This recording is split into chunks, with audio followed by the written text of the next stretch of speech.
გიფიქრიათ როგორ პაულობს Google თქვენი ვებსაიტის კონტენტს. ყველაფერი საკვანძო სიტყვებით იწყება, ეგრეთ წოდებული keyword-ებით. როგორც ამბობენ, თავიდან იყო სიტყვა და სიტყვა იყო ღმერთი და სიტყვა იყო ღმერთთან, თუმცა დღეს ამაზე არ ვისაუბრებთ. თუმცა თუ SEO-ს აკეთებთ, ან უბრალოდ მარკეტერი ხართ, მნიშვნელოვანია იცოდეთ რა ტიპის keyword-ები არსებობს და რა სხვაობაა მათ შორის. რათა თქვენი ვებსაიტის კონტენტი, ან სერვისი, ან ბიზნესი სწორ აუდიტორიას მიაწვდინოთ. პირველ რიგში დავიწყოთ იქიდან რა არის keyword-ი. Keyword-ი არის საძიებო სიტყვა, რომელსაც მომხმარებელი წერს Google-ის საძიებო ველში, იმისათვის რომ მისი სასურველი პროდუქტი, სერვისი, ბიზნესი ან ინფორმაცია მოიძიოს. Keyword-ები ერთმანეთისგან განსხვავდება თავისი ტიპებით. ადრე დაახლოებით 5-6 წლის წინ keyword-ები მხოლოდ ორ ნაწილად იყოფოდა.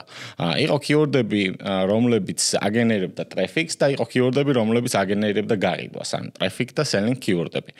თუმცა საძიებო სისტემების განვითარებასთან ერთად და ასევე ზოგადად SEO-ს განვითარებასთან და SEO კულტურის განვითარებასთან ერთად გამოჩნდა, რომ არსებობს keyword-ების ბევრი სხვა ტიპიც, რომლის მიხედვითაც კარგად შეგვიძლია რომ გავიგოთ მომხმარებლის განზრახვა. Google-ის საძიებო სისტემა იმიტომ არის გამორჩეული, რომ როდესაც მომხმარებელი ანხორციელებს ძიებას, ჩაწერილი keyword-ის მიხედვით Google-მა იცის რა არის მომხმარებლის განზრახვა. რა უნდა მომხმარებელს ამ keyword-ის ჩაწერის შემდეგ, უნდა რომ რაიმე იყიდოს, უნდა რომ რომელიმე რესტორანში წავიდეს, უნდა რომ ინფორმაცია მოიძიოს თუ საერთოდ რატო იყენებს იმ მომენტში საძიებო სისტემას. და ეს keyword-ები სწორედაც რომ განზრახვის მიხედვით იყოფა. არსებობს keyword-ების ძირითადი ტიპები, რომელსაც დღევანდელ ვიდეოში განვიხილავთ. ეს ტიპებია ტრანზაქციული keyword-ები, კომერციული keyword-ები, ინფორმაციული keyword-ები, ბრენდული keyword-ები და ლოკალური keyword-ები. ეს მთავარი ტიპები შეგვიძლია რომ გამოვყოთ.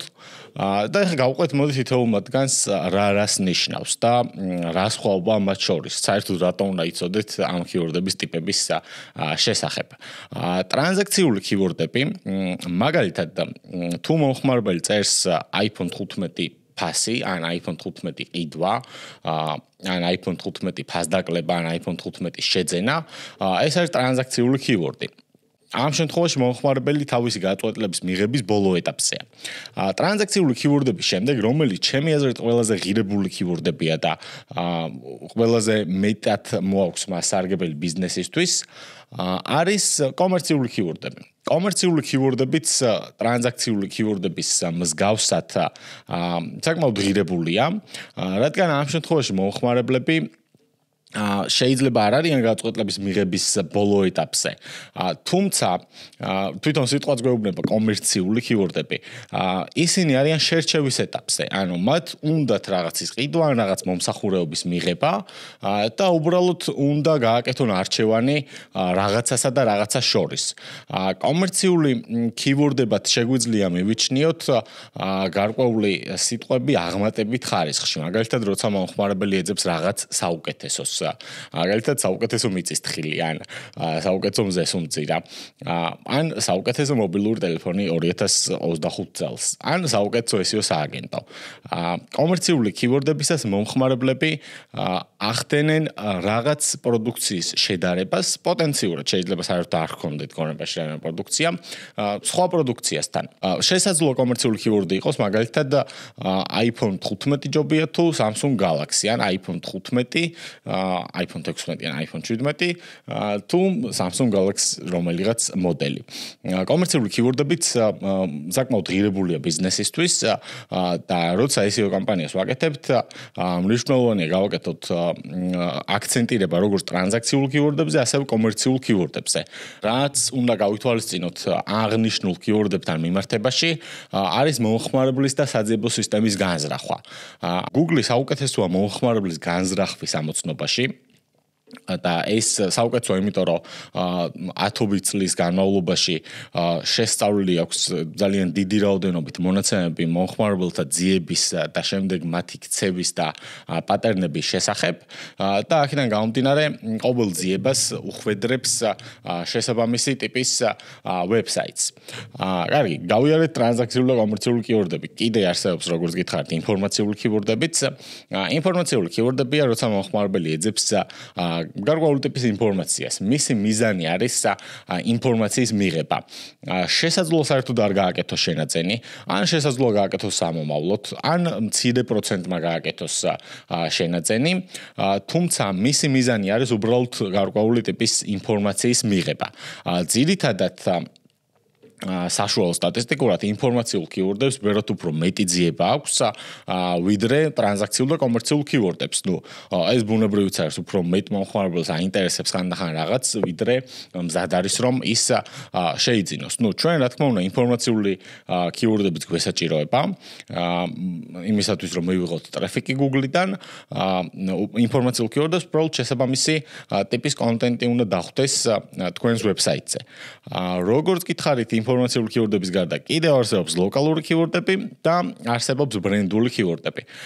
ლოკალური კიურდები არის როცა მომხმარებელი ეძებს მაგალითად კაფეს მასთან ახლოს ან ბარბერშოპს მასთან ახლოს მსგავსი ყველა ტიპის კიურდი რომელთა შემთხვევაშიც მომხმარებლის განზრახვაა რომ ლოკალურად იპოვოს გარკვეული ტიპის პროდუქცია ან სერვისი მსგავსი ტიპის კიურდებს ეწოდება ლოკალური კიურდები.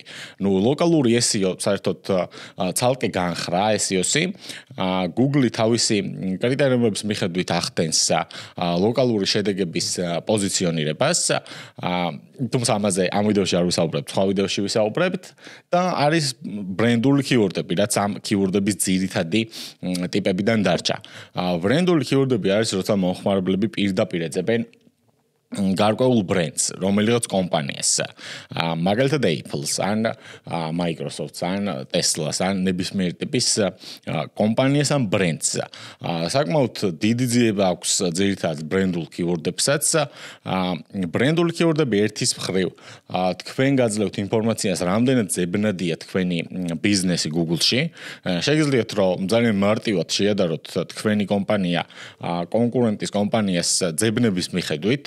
რომელ ბიზნეს უფრო მეტი მომხმარებელი ეძებს ყოველთვიურად ან ყოველწლიურად ან როგორ იცვლება თქვენი ბიზნესის ძებნადობა Google-ში. ეს საკმაოდ მნიშვნელოვანი ინფორმაციას მოგაწოდებთ. გარდა ამ კიურდების ჩამოთვლილი ტიპებისა, რაზეც ვისაუბრე, არსებობს ნავიგაციური კიურდებიც, რომელიც გვქონდა დასაწყისში გამომრჩა. ნავიგაციური კიურდები არის როცა მომხმარებელი ეძებს გარკვეულ მიმართულებას. მაგალითად უნდა Facebook-ზე შესვლა. საქართველოში ყოველთვიურად დაახლოებით 9 მილიონი ადამიანი Google-ავს Facebook-ს თუ სწორად მახსოვს. მსგავსი ტიპის კიურდები არის ნავიგაციური კიურდები, როცა მომხმარებელი კონკრეტულ ზუსტად იცის რა უნდა და პირდაპირ მას ეძებს და Google უნდა დაიხმაროს უბრალოდ ამ პროცესში, რომ ან Facebook-ზე შევიდეს, ან Netflix-ის მისამართი იპოვოს, ან UFC-ს უყუროს მაგალითად, ან რომელიმე ტელევიზიის ლაივი ჩართოს. მსგავსი ტიპის კიურდები არის ნავიგაციური ტიპის კიურდები. ოკეი, კიურდების ძირითადი ტიპები გავიარეთ. რატომ არის მნიშვნელოვანი რომ შეგვიძლოს გარჩევა რა ტიპის კიურდი ასე თუ ის კიურდი. თავიდან კიურდის მნიშვნელობით დავიწყეთ და შესაძლოა რომ ყველა კიურდი ერთ კვებში მოუხარშოთ და მოიხსენიეთ როგორც უბრალოდ საძიებო საკვანძო სიტყვები და კიურდები, თუმცა SEO კომპანიის კეთებისას და არა მარტო SEO კომპანიის კეთებისას თუ თქვენ ხართ დამკვეთი და უკვეთავთ SEO-ს, მნიშვნელოვანია შეგეძლოთ განსაზღვროთ რა ტიპის კიურდებზე გსურთ პოზიციონირება.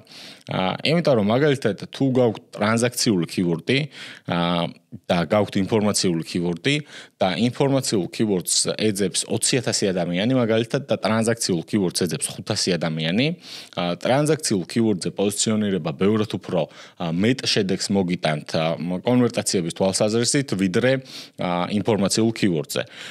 კომერციულ კიურდზე პოზიციონირებაც ბევრად უფრო მეტ შედეგს მოგიტანთ რა თქმა უნდა ვიდრე ინფორმაციულ კიურდზე, თუმცა ინფორმაციულ კიურდზე პოზიციონირებამ შესაძლოა რომ ბევრად უფრო მეტი ტრაფიკი მოგიტანოთ, რომელიც შემდეგ შესაძლოა რომ კონვერტირდეს, შესაძლოა რომ არ კონვერტირდეს. გააჩნიათ თქვენი ბიზნესის მიზანს. რა არის თქვენთვის პრიორიტეტი, რა გსურთ რომ მიიღოთ SEO კამპანიის კეთებისას, მაგის მიხედვით უნდა განსაზღვროთ რა ტიპის კიურდებზე გსურთ პოზიციონირება. გრძელვადიანი შედეგების მისაღებად მნიშვნელოვანია რომ მოხდეს ყველა ტიპის keyword-ის გამოყენება და მოხდეს სწორად განსაზღვრა რომელი ტიპის keyword-ი რომელ გვერდს შეესაბამება. იმიტომ რომ მომხმარებლის განზრახვა უნდა იყოს დაკმაყოფილებული. სხვა შემთხვევაში Google არ მოახდენს თქვენს პოზიციონირებას. გარდა ამ keyword-ების ტიპების რაზეც ვისაუბრე, უკვე ეს არსებული ტიპები შეგვიძლია დავყოთ ორ ნაწილად, short tail და long tail keyword-ებად. Short tail keyword-ები არის keyword-ები, რომლებიც 3 სიტყვამდე შეიცავს, ორ სიტყვიანი keyword-ები. მაგალითად laptop-ი არის short tail keyword-ი. ხოლო long tail keyword-ები არის 3 სიტყვიანი და უფრო გრძელი keyword-ები. მაგალითად საუკეთესო laptop-ი 2025 წელს. Long tail keyword-ები ძირითადად უფრო double კონკურენტული არიანია, რადგან ძალიან კონკრეტულ სპეციფიურ რაღაცებს ეხება, ხოლო short tail keyword-ები არის ზოგადი და ბევრად უფრო მაღალ კონკურენტული არიანია. Long tail keyword-ებზე ძირითად შემთხვევაში უფრო ხშირად ხდება ტრანზაქციები, ხოლო short tail keyword-ებზე შეფარდებით უფრო ნაკლებად ხდება. ეს იყო keyword-ების ტიპები. მადლობას გიხდით ყურადღებისთვის. შეგიძლიათ რომ არხი გამოიწეროთ.